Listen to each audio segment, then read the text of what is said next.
Uma entrevista em exclusivo a António Barreto, que pode ler na íntegra na edição de hoje do Diário Económico e ver ao longo das próximas emissões do ETV. E é a partir daqui parto para a conversa com José Poças Esteves e António Rebelo de Sousa.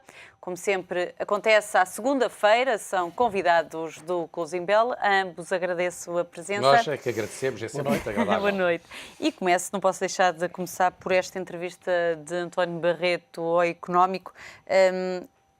António Rebelo de Sousa, considera que cai mal entre os portugueses esta entrevista? Existem demasiados indicadores negativos? Não, o Dr. António Barreto, eu tenho muita consideração por ele, é realmente muito inteligente, é uma pessoa muito sábia, no que respeita, é um bom sociólogo. De facto, não concordei com quase tudo aquilo que ele disse, com grande parte da sua entrevista. Foi realmente das entrevistas mais infelizes que eu tive a oportunidade de ler do Dr. António Barreto. Eu começo logo, realmente, por aquela expressão infeliz de que não sou racista em matéria de investimento. Ele não é, a pessoa não é racista, ponto final. Mas, para além disso, ele não concordo com a ideia de que é possível ainda mais austeridade. Acho que é um erro. Pensar-se que é possível, porque a ideia dele é que, penso eu, depreendi da entrevista dele, realmente ali nas entrelinhas, é que há setores que ainda não foram realmente prejudicados, enfim, da mesma maneira que outros, realmente com medidas de austeridade, e que é possível fazer alguma coisa realmente nesse sentido. Mas ele tem que pensar em vários aspectos. Primeiro é que nós já estamos no ramo descendente da curva de Laffer, quer dizer, porque, enfim, isto é uma linguagem de economista, mas também temos que falar de economia quando falamos das coisas, não é só sociologia. Ora bem, e realmente isso quer dizer que se aumentarmos mais a carga tributária, a carga fiscal, realmente a receita tributária, em vez de aumentar, diminui. Como vimos nestes últimos valores... Como se tem vindo a constatar. Portanto, realmente, se aumentarmos a carga fiscal, o efeito é o contrário daquilo que se pretende. Primeira questão. Logo, há que ter cuidado realmente com tudo aquilo que seja aumento de impostos e, portanto, medidas de austeridade tenham que ver com o aumento de impostos. Depois já há o efeito psicológico, porque quando nós adotamos mais medidas de austeridade, entendendo-se por medidas de austeridade, medidas conducentes à redução do rendimento disponível das famílias, que é assim que eu entendo, isto em termos macroeconómicos, não é do Sr. A ou do Sr. B, em termos agregados. Ora bem, isso em termos psicológicos tem efeitos negativos, sobre o consumo e sobre o investimento, como é evidente, as pessoas sabem isso, quem sabe a macroeconomia. E, portanto, tendo nós uma contração que já é grande na economia portuguesa, e tendo nós um desemprego que já é grande, e com a execução orçamental que temos tido até agora, estar a adotar mais medidas de austeridade é realmente nós enverdarmos pelo caminho da Grécia. Não é? Portanto, discordo totalmente desse aspecto. Depois já há aqui outro aspecto também que ele realmente fala da Sra. Merkel como se ela não fosse assim, enfim, não fosse compreendida pelos incumpridores, pelos desgraçadinhos dos incumpridores que não conseguem alcançar o pensamento iluminado da Sra. Merkel. Ora bem, não é bem assim, porque as pessoas ignoram várias coisas. Primeiro que a Alemanha incumpriu 14 vezes em relação ao critério do déficit e em relação ao critério da dívida, na dívida pública, entre 2000 e 2010. Em 10 anos incumpriu 14 vezes, se considerarmos os dois critérios. Não é 7 num e 7 no outro. Ora bem, tantas vezes quanto Portugal. Por acaso, tantas vezes quanto Portugal. O que realmente não é de bom tom. Realmente, aqueles que são iluminados, que são realmente os cumpridores, que sabem gerir bem realmente as finanças públicas, não dão o exemplo realmente aos desgraçadinhos dos incumpridores, enfim, não é louvável. Mas as pessoas nunca falam disso. Ele realmente esqueceu-se de falar isso. Depois, outra questão, realmente, que também não deixa de ser relevante, é que, sim senhor, dá a sensação, coitados, os alemães já estão a financiar aqueles que não cumprem e tal, lá porque gerem bem a sua economia, não quer dizer que tenham que ser solidários com os outros, mas é preciso realmente fazer uma análise realmente integrada e dinâmica de todas estas coisas, porque se tem havido superávites na Alemanha e se a situação hoje em dia na Alemanha como é graças realmente às importações dos tais ditos países incumpridores, que têm ajudado ao crescimento da economia alemã, realmente. Ora bem, e que têm déficits à custa do superávit da Alemanha em larga medida. Portanto, isto também tem que ser dito. Se a pessoa é honesta intelectualmente, também tem que dizer isto, não é? Que é preciso ver a honestidade. E depois, realmente, termina com uma coisa realmente excepcional, que é dizer que é possível uma solução, que é acabar com o euro e haver depois políticas comuns. Então, isso é que é realmente fantástico, porque eu não estou a ver como é que é possível acabar realmente com o euro e continuar a haver políticas comuns? Quer dizer, é possível ficarmos numa Europa que regressa à ideia do mercado comum apenas, sem haver realmente euro, União Económica e Monetária, e há políticas comuns como? Quer dizer, como é que depois os países vão entender? Porque depois é preciso tal efeito psicológico. Quando sai do euro, há realmente fuga de capitais, há realmente economias que vão ter que desvalorizar significativamente a sua moeda em relação à alemã, vai haver grandes desequilíbrios realmente macroeconómicos, vai haver a tentação de recurso ao proteccionismo, que é incompatível sequer realmente com uma zona de comércio livre da Europa e que é incompatível com a manutenção da União Europeia. Quer dizer, e esta análise dinâmica tem que ser feita. Portanto, eu acho que... E depois ainda tem outra coisa que é realmente que me ultrapassa, que é defender a tese de que o Partido Socialista deve votar a favor, com esta ideia realmente peregrina que é isto. O Partido Socialista esteve de acordo com o acordo de troca. E, portanto, como se aquilo com o que o Partido Socialista se comprometeu, realmente, e o próprio Governo, inicialmente, leva que agora, a partir de agora, o Partido Socialista tem que estar de acordo sempre com a atuação do Governo. Quer dizer, realmente, a partir de agora, o Governo, como realmente fez o acordo com a Troika, o Governo esse, que já disse várias vezes, que pretende ir, e tem ido, mais longe do que os objetivos fixados no acordo com a Troika. E o Partido Socialista não tem culpa disso, como é evidente. Ora bem, e que, perante a evidência de que realmente a execução orçamental não está a ser realmente tão boa como aquilo que o Governo pretendia, quer manter o mesmo caminho, o mesmo rumo, e não quer realmente renunciar ao acordo de assistência. E o Partido Socialista também tem que estar de acordo com isso. Então, tem que estar de acordo com isso, porquê? Realmente, se alguns dos pressupostos são diferentes, se manifestamente realmente as medidas não estão a resultar como se pensava, se manifestamente a execução orçamental aponta no sentido de ter que haver realmente um ajustamento do acordo de assistência, porquê é que o Partido Socialista há de ter que realmente concordar com a posição realmente do Primeiro-Ministro? Não, quer dizer, não faz sentido nenhum. E mais, não tendo o Partido Socialista realmente votado favoravelmente a primeira vez no Orçamento de Estado também, porque, enfim, por obra do Divino Espírito Santo, agora votava favoravelmente no próximo. E eu penso que o Partido Socialista, realmente, se for um partido responsável, deverá abster-se. Mas deverá abster-se se o Governo também for responsável e se perceber que tem que fazer renegociação com a Troika. A renegociação com a Troika, que, em meu entender, tem que ser feita mais tardar até finais de setembro. Porque o próximo Orçamento de Estado tem que já ser um Orçamento de Estado que, de alguma forma, venha a refletir o novo acordo realmente com a Troika, que tem que passar realmente por um alongamento dos prazos, tem que passar por uma alteração das taxas de juros, por realmente um reescalonamento dos objetivos, realmente em termos de déficit orçamental, tem que passar por um reforço realmente do próprio montante, não é? Tem que passar por uma renegociação que envolva também a recapitalização da banca, porque não faz sentido o Estado estar, como já dissemos aqui várias vezes, a recapitalizar a banca com 8,5% de taxa de juros. Quer dizer, é realmente um suicídio, não é? E penso que assim, e ele não diz uma palavra sobre isso, quer dizer, e então é assim que se vai dinamizar a economia. Ora bem, então, se esses ajustamentos não forem feitos, eu penso que o próprio Partido Socialista, só se for responsável, é que se vai abster. Quer dizer, portanto, eu acho que o Partido Socialista, em princípio, deve abster-se, desde que o Governo realmente, de facto, compreenda que tem que fazer uma renegociação, digamos assim, do acordo de assistência, e, enfim, penso que isso é fundamental. E depois há aqui um outro aspecto, que a pessoa, só para terminar, que depois não quero estar a monopolizar a coisa, mas e há aqui um outro aspecto que é muito importante, que é o seguinte: as pessoas têm que perceber que o Partido Socialista, a partir de março, abril do próximo ano, isto já um sociólogo devia perceber. Um sociólogo sabe de política e tal, um político e sociólogo, não é? Sabe de ciência política e sabe de sociologia. O Partido Socialista, se não quiser acabar como o PASOK lá na Grécia, a não ser que seja esse o propósito, que o Partido Socialista fique com 12% ou com 11% e tal, então aí a receita dele é realmente a melhor. Mas, realmente, se o Partido Socialista realmente não quiser acabar com o PASOK, chega aí realmente a março e abril, não é? Que antes das eleições autárquicas, 6 meses antes das eleições autárquicas, começa realmente a tomar posições de algum distanciamento em relação ao governo por razões realmente de sobrevivência política e porque tem que liderar a esquerda.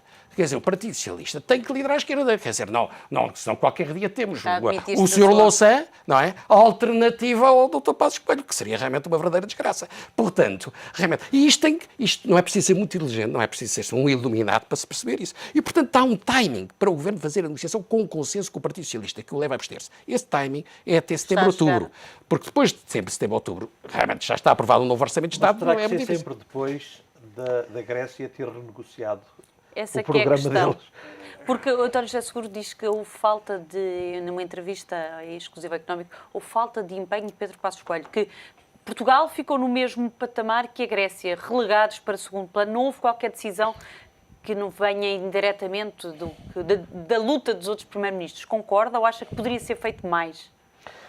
Bem, podia ter sido feito mais, claramente. Embora os temas centrais que foram discutidos nesta cimeira foram temas mais ligados com o sistema bancário. Nós já tínhamos essa situação um pouco resolvida. claramente o que foi uma cimeira determinada em termos dos assuntos pela Espanha, pela Itália, Espanha e com o apoio da Itália. Claramente disseram não discutimos mais nada enquanto não discutimos aqui um problema que nos está a afligir e muito de curto prazo, que é a questão da banca. E nós não queremos que a banca seja... nós não queremos que seja o Estado a financiar a banca, tem que ser direto e não queremos que isto passe pela dívida. Isto é um ponto de honra e nós não queremos. O Monti disse que o apoiava e, a partir dali, quem conduziu as negociações passaram a ser o Monti e o Rajoy, que eu não percebo muito bem o que é que está a acontecer ao Hollande, porque começou muito bem, mas ficou... Apagou-se um bocadinho. Não tem um problema que, se calhar, tocasse nestas questões, que fosse possível resolver mais? Porque agora o que se trata é da despesa, eu espero que ele esteja um pouco a estudar os assuntos para depois intervir. Espero, porque, enfim... É o que Portugal precisa, creio que pelo menos houve um resultado que saiu desta semana, ainda não respondendo completamente à questão, que foi aquilo que nós temos vindo a dizer aqui, dos ventos de mudança, novos poderes dentro da Europa, que já se começam a notar. Menos Merkel. Na última conversa falávamos numa dupla ou numa tripla, esperemos que seja uma tripla. A dupla, pelos vistos, já está montada, que é o Monti e com o Rajoy. Esperamos que o Hollande não seja um flop e apareça e continue a insistir, embora o Hollande está numa posição muito mais dúbia.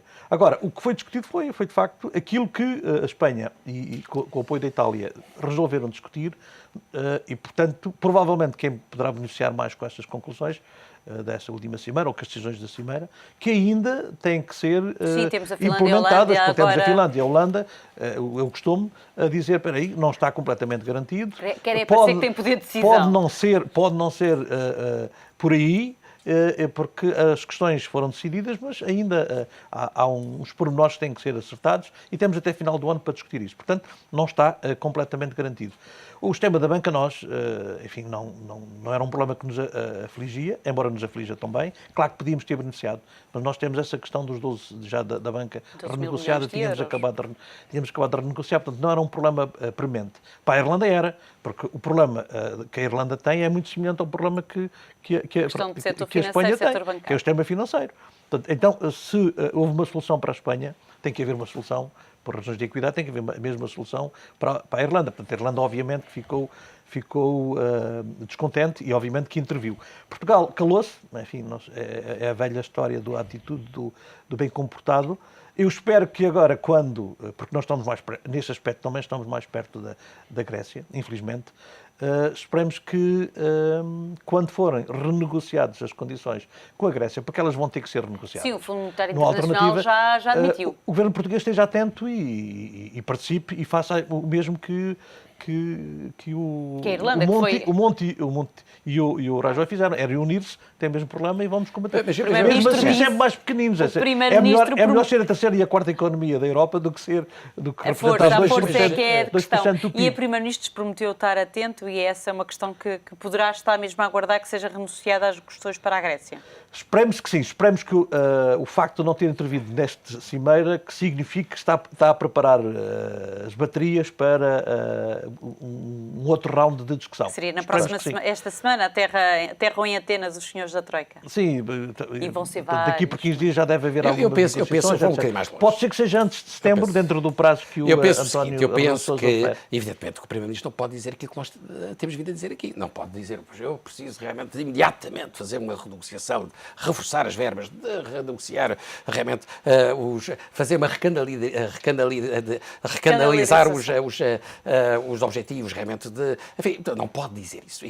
Nós compreendemos perfeitamente como o Primeiro-Ministro quer. Agora, pode fazer outra coisa, é dar a entender que seria conveniente a União Europeia estar realmente aberta a digamos, alguma renegociação de aspectos realmente parcelares. Dar a entender que seria conveniente que houvesse realmente e dizer que a seu tempo se veria, se realmente fazendo o balanço da execução orçamental, logo se veria realmente qual o tipo de ajustamento que eventualmente teria que ser introduzido no acordo de assistência. Agora, dizer, vamos cumprir integralmente. Mas há uma grande euforia sobre as conclusões. Eu não estou tão eufórico como isso sobre as conclusões. Foram claramente positivas. Aliás, como nós dissemos aqui, provavelmente este caminho era mais fácil e por aí, até houve os atores são completamente diferentes, porque estamos a falar de... Agora é sério, né? São atores com peso e, portanto, têm outra capacidade de intervenção. O lado do sistema bancário, e, portanto, a união bancária, talvez seja um processo mais fácil e mais técnico, porque o problema técnico é um problema relativamente fácil de resolver. O problema é o político. E nesse político, de facto, não houve grande avanço. A nível da integração política, a nível da integração orçamental e fiscal, não houve nada significativo. Pois não. Houve algumas boas notícias sobre a parte do investimento e do crescimento, etc. Os 120 mil milhões. Mas muito insuficiente. Pensa que era preciso. O tal plano Marshall que se fala, que é preciso que a Europa, o novo plano Marshall, ou o plano Marshall europeu, está muito longe ainda mas há vários aspectos positivos. Não se vêem sinais de há vários aspectos positivos. Primeiro, realmente, os 120 mil milhões para dinamizar a economia europeia. O crescimento que pedia ao Hollande. Exatamente. Um pontinho. Por isso é que eu espero que ele seja só temporariamente, que esteja a estudar o assunto e que apareça depois. Já seria bom. Já foi um aspecto positivo. Depois, como já foi aqui dito pelo Zé Poças Esteves, o facto de o apoio financeiro à banca não envolver os Estados. E, portanto, não afetar a dívida soberana. Isso também realmente foi um aspecto muito positivo. Depois, terceiro aspecto é a possibilidade do mecanismo de estabilização ser utilizado para financiar no mercado primário dívida soberana em certos casos, realmente. O que é, enfim, uma coisa que vai totalmente contra a doutrina da António, isso é verdade, é positivo, mas o mecanismo vai ter 500 mil milhões. Não vai, é uma teoria. É na teoria, tem uma solução, mas na prática não vão poder. Mas agora, deixa-me só terminar. E depois tem que haver uniformidade. Eu vou dizer uma coisa que é uma heresia. O que eu vou dizer é uma heresia. Isto só se vai verdadeiramente resolver quando se aceitar que este mecanismo de estabilização europeia seja equiparado a um banco e que possa ser financiado pelo Banco Central Europeu. Com criação monetária. Essa é a questão que isso aí, pronto, fica o problema resolvido. E os mercados ficam, de alguma forma, não digo inteiramente rendidos, mas quase, quer dizer, também, a criação de moeda, também nada foi dito sobre isso. Falou-se, de facto, no financiamento da banca, etc. Esta minha tese é totalmente heterodoxa. Na questão dos depósitos, mas sobre a emissão monetária não se falou, até porque não há... Porque aqueles 500 mil milhões não... É evidente. Não, o que eu defendo é a tese do Rubini, na prática, quer dizer, não é pôr o Banco Central Europeu a financiar diretamente, porque isso implicava a revisão de tratados, dos estatutos, mas equiparar realmente um mecanismo, porque isso é só uma decisão que pode ser tomada a um nível diferente, a um banco que possa ser financiado realmente pelo Banco Central Europeu. E já se consegue ultrapassar alguns obstáculos. Agora, olhando para os números de execução orçamental, ainda hoje foram conhecidos mais dados, está a correr mal. Como é que isto põe Portugal no retrato da Europa? Patrícia, nunca foi. Nós andamos a dizer isso desde o princípio. Mas Portugal agora, como é que fica perante este retrato da Europa? Fica muito mal, quer dizer, mas enfim, quer dizer, vamos lá ver. Temos que reconhecer que o Governo tem feito algum esforço no sentido de cumprir, um esforço louvável em alguns aspectos, no sentido de cumprir os objetivos que tinham sido fixados inicialmente. Isso é verdade, realmente teve coragem na adoção de algumas medidas. Eu já disse isso várias vezes. Pontos a favor quando a Europa olhar para os nossos números? Evidentemente que há alguns pontos a favor do Governo. E a imagem do Governo não é má hoje em dia, realmente, na Europa. A verdade se diga. Desse ponto de vista, de tentar realmente cumprir. Agora, vamos lá ver. Todos nós chamamos a atenção para o facto de que o efeito contracionista ia ser grande e que isso iria provocar realmente um efeito negativo nas receitas tributárias. E é o que aconteceu, realmente designadamente com o IVA, como seria realmente esperável. Por outro lado, há o efeito, de facto, do desemprego. E aquilo que se diz é que isto não é assim tão mau como isso, porque não está aqui contabilizado ainda os subsídios, os subsídios que não foram agora, vão ser mais tarde, e, portanto, isso tem um impacto positivo na despesa, realmente, portanto, isso realmente poderia alterar as coisas, mas esquece o seguinte, primeiro, o desemprego vai continuar a subir. E, portanto, o subsídio de desemprego, os custos com o subsídio de desemprego vão continuar a aumentar. Ao mesmo tempo, as contribuições também vão continuar as contribuições vão continuar a diminuir. E depois, quer dizer, há aqui um aspecto muito importante, que é o efeito psicológico, porque, sabendo as pessoas que continua a haver retração da economia e que a tendência é para o agravamento dessa retração, como todos, enfim, os especialistas dizem, o que acontece é que o consumo vai continuar a diminuir.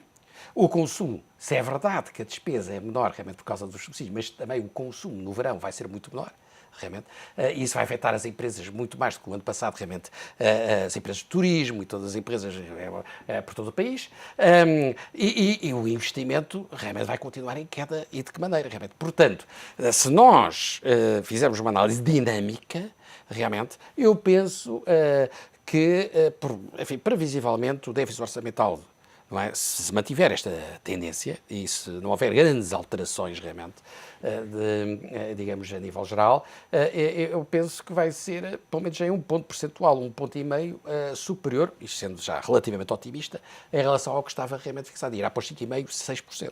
E poderá haver uma tentação de introduzir um imposto extraordinário realmente sobre o subsídio de Natal, tal como aconteceu o ano passado. Mas eu acho que isso é negativo, realmente, porque vai ainda contribuir para uma maior retração da economia. A questão, são mais medidas, são mais pedras que puxam o corpo. Exatamente, para baixo. Voltamos ao António Barreto, diz que há mais espaço para medidas de austeridade. Mas não há. E claro que não há. Claramente não há. O que há, tem que ser, por isso é que eu espero que o Sr. Hollande esteja calado e esteja a estudar e que venha finalmente com as tais medidas de crescimento, que vai ter o apoio de certeza absoluta dos outros duas grandes economias, para finalmente que seja colocado dinheiro, seja o tal plano Marshall que tanto se fala, que apareça. Estão sendo negociadas estas medidas, este quadro financeiro até 2020. Mas o dinheiro que a Europa está a colocar no lado do investimento é 1% do PIB, quer dizer, como é que se faz um plano de relançamento de uma economia europeia? Porque o problema, já todos sabemos que o problema não é português. O problema é português e europeu, como todo. Portanto, a Europa tem que relançar a economia. Como é que relança a economia com 1% do PIB como investimento? Não faz nenhum sentido. Mas o comissário europeu alemão, para os transportes, já afirmou que, enfim, entre 2012 e 2020 é preciso investir 500 mil milhões de euros em infraestruturas de transportes ferroviários em toda a Europa. Portanto, que é preciso haver um grande... conectividade. Ele defende isso. Então, mas realmente... É preciso dinheiro para todas estas medidas, para todas estas... Como é que isso é compatível com as políticas de austeridade que têm sido realmente implementadas até agora? Realmente é não perfeitamente qualquer dinheiro público ou qualquer não vamos ter que ir para o investimento, não podemos, como temos dito, não podemos ter medo da inflação, portanto, porque vamos ter Exatamente. a inflação pode fazer o reajustamento e tornar o reajustamento menos doloroso. Vamos ter que mudar mesmo de política. Permita-me só, porque eu não consigo resistir a dizer isto. Há um colega meu que tem uma afirmação que eu acho que tem muita piada, que é os modelos, de facto, estão muito bem montados. O problema é que a realidade não é aquela sobre os modelos. Portanto, os modelos têm que se mudar os modelos, porque a realidade demonstrou que aqueles modelos não servem. E o problema é que os modelos ainda não estão a ser mudados. Infelizmente. Bem, obrigada a ambos pela presença neste Closing Bell. Voltamos então a falar para a próxima semana. Foi um prazer.